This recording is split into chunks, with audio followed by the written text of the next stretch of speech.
new information tonight about the carbon monoxide poisoning near Battle Creek that killed a young girl.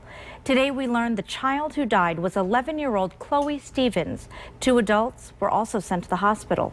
The carbon monoxide came from a generator they were using after they lost power. 24-hour News 8's Evan Dean is live tonight after going through court records and talking with the building's owner. Evan, what'd you find out?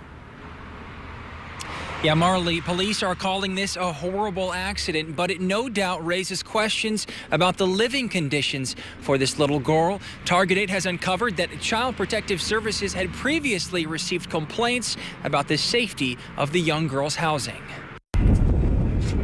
Just days after, a small makeshift memorial has formed where the tragedy happened. Today, we learned that it was young Chloe Stevens who died from carbon monoxide poisoning. She was just 11 years old, spent her weekdays here at Ann J. Kellogg Elementary in Battle Creek. But her sudden death is raising questions about her home life. We've learned she was living here in an upholstery shop with her mom, Sandy Confer, and mom's boyfriend, Harold Tom Ward, both still hospitalized following the CO poisoning. The building's owner says he rented out the space to the family this past summer, and that Ward was indeed operating an upholstery shop. The owner says he stopped by often, even as late as last month, but had no idea the family was living here, saw no signs of it. There was no permit for it, and police aren't sure how long the family lived here either. Among the complaints received by Child Protective Services about Chloe include concerns of how the family was heating their home, though we don't know when or where those were filed. A watchdog organization will now investigate whether or not CPS could have done more to keep the girls safe.